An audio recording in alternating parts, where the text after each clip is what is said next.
So mao to another day, another mini vlog sorry for today's video kay gikuhaan ko ni si Father ani og kaning sugar. By the way, ikaduha na niya nga session nga sa pagkuha og sugar katong niaging semana nakuha ni siya og sugar 400 plus gid ang rate sa ihang sugar. O di ba daghan kayo. So mao to karon may bawa ni karon pila na gid ni karon kay atong niaging mangud for isa kakaon na siya adto daan. Kimal testing pa to siya ba. Karon wala gid ni siya kakaon og pamahaw pa. Magpagbakol ani niya kadamgo pag ni amor gidaman pag ni gidaman pag ni niya galingkod. So mao to giandam sa mga gamit din ha. Ako sang ipang plaster daan kay parang unya ini ko na nato nalit na lang bitaw. So mao to gibutangan ako adaan og alcohol ihang kamot and then gitusok and then mana. So mao to ihang kuan gid karon is 281 na lang. So mao to murag siguro ni tinuod kay wala pa man gini siya nakakaon ani silbi naka fasting mo ni siya ani. Kaya to mayagi man gud ko gid siya nakakaon mo siya pamahaw. So mao to fast forward by the way nang labar ko dan ani inya ning undang lang ko palaba ani kay lagin magpakuha si Father og sugar. And then timing pa paghuman na maugas ang sugar ning mata ning kaming person kay nangayo uguan kanang nangayo glawg sa ihang tiyan. So mao to ako sa din nang ipakuan din ha. Ako sa ding gilawgan and then pagkaman na to gipatulog ana pakit-kit pa rin ang naada ay reserve pa ni siya matug mapakit-kit pa ni siya daan dagan pa ni siya nga iskriman dito nga mahitabo reserve na siya patulog mo nang for the kuan kita ni kanang for the kinahanglan kita magtigom og daghang pasensya kay niyag na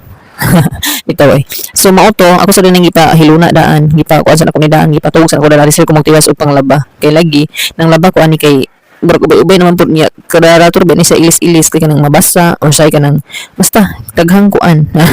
mura po ni siya og kaning kuan ni daghang ilis-ilis bitaw makarelate nito sa ubang mga kuan din ha kanang mga mommies out their shout out sa inyong kuan gid taas na pasensya bitaw gid makaingon lang gid ta og kaning gid ani nga stage sa kuan ba motherhood kay dili gid ka makaingon nga kinahanglan gid ka og kuan gid taas nga pasensya kay kana bang basta tanan nga kuan tanang pasensya ay hurot gid mo ani og hatag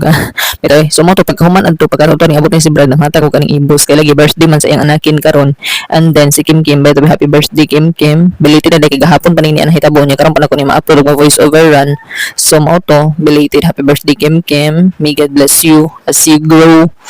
older sa maning English ato ni so mo to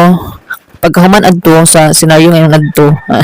ning balik na ni kusko na ni ning balik na kusko na katulog mo tong gamayng person so mo to ning balik na ko pang waswas iwas-was na ni nako kay gamay ra man puning ni agud makaya ra pud nako so mo to ako na lang ning volunteerism dili gid pareha sa tong una gid nga murag halos di gid ko makatindog kay halos kon sige ko yaka mo sige ko higda kalagi for the sakitism na lobotism na to adto kay ang kuan man kanang almoranism is ning kawasin man sa atong lobotism bitaw ay ang mga karelate ag na is kana gid nagagig panganak o di ba shout out niyo din ha kasi itong mga nag-agig ng ana o pataas yung duha ka tiil so mao to pagkahuman ako pang waswas anto ning kaon sa day ko aning ibos kay lagi kinalaman to lawgan po nato mga kabitukan din ha kay mga ayo po na uglaw aside sa kamay nga first one yung mga uglaw ang atong mga kabitukan di po na pagansi so mao to ning kaon sa day ko and then thank you so much sa ibos Brad Baby and then